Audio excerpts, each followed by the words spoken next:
One nation one election सिर्फ एक चर्चा का विषय नहीं है, बल्कि ये भारत की जरूरत है। मोदी सरकार ने एक देश एक चुनाव की सोच को जमीन पर उतारने के लिए एक कमेटी का गठन किया है।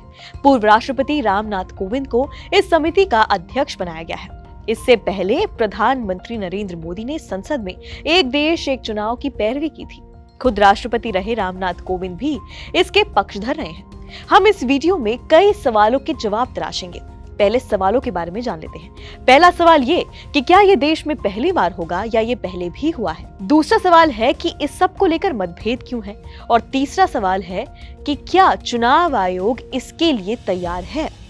तो चलिए सबसे पहले सवाल की बात करते हैं। दरअसल 1967 तक भारत में विधानसभाओं और लोकसभा के लिए एक साथ चुनाव होता था। आजादी के बाद 1952, 1957, 1962 और 1967 में लोकसभा और विधानसभा चुनाव साथ साथ होते थे।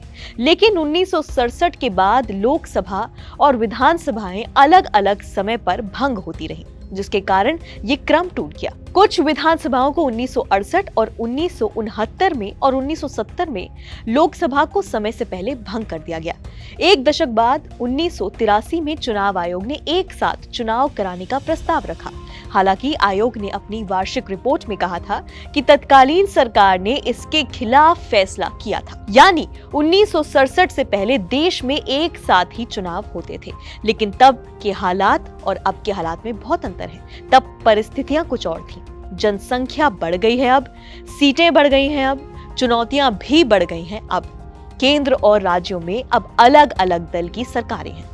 राज्यों का चुनाव स्थानीय मुद्दों पर लड़े जाते हैं। साल 2015 में आई DFC संस्थान की तरफ से की गई स्टडी में पाया गया कि अगर लोकसभा और राज्यों के चुनाव एक साथ होते हैं तो 77% संभावना है कि मतदाता एक ही राजनीतिक दल या गठबंधन को चुनेंगे। हालांकि अगर चुनाव 6 महीने के अंतराल पर होते हैं तो केवल 61% मतदाता एक ही पार्टी को चुनेंगे। यही वजह है कि छोटे दल एक साथ लोकसभा और विधानसभा चुनाव के पक्ष में नहीं होते हैं। एक साथ चुनाव कराने के लिए कई चुनौतियों का सामना भी करना पड़ता है। इसके लिए राज्य विधानसभाओं के कार्यकाल को लोकसभा के साथ जोड़ने के लिए संवैधानिक संशोधनों की आवश्यकता होती है। इसके अलावा लोक प्रतिनिधित्व अधिनियम के साथ साथ अन्य संसदीय प्रक्रियाओं में भी संशोधन करने की आवश्यकता होगी। केंद्रीय कानून मंत्री अर्जुन राम मेघवाल ने संसद में बताया था कि देश भर में एक साथ चुनाव कराने के लिए संविधान में संशोधन कराना होगा। इसके लिए संविधान के अनुच्छेद 83, 85, 172, 174 और 356 में संशोधन का जिक्र किया गया है। और तीसरा सवाल ये है कि चुनाव आयोग इसके लिए कितना तैयार है।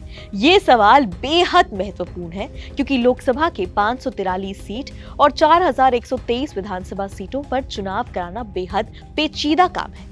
ये हो सकता है या नहीं, इसकी व्यापक तैयारी करनी पड़ेगी। हालांकि 2022 में चुनाव आयोग ये कह चुका है कि वो ऐसे चुनाव कराने के लिए तैयार है, लेकिन अभी तक इसको लेकर कोई गंभीर प्रयास या शोध नहीं हुए हैं। ये भी सत्य है कि आखिरी बार देश में राज्यों और लोकसभा का चुनाव 57 साल पहले हुआ था एक साथ। तब के हालात और अब के हालातों में जमीन आसमान का अंतर है। लिहाजा किसी भी निष्कर्ष पर पहुंचने से पहले कमेटी की रिपोर्ट का इंतजार करना ही ठीक है।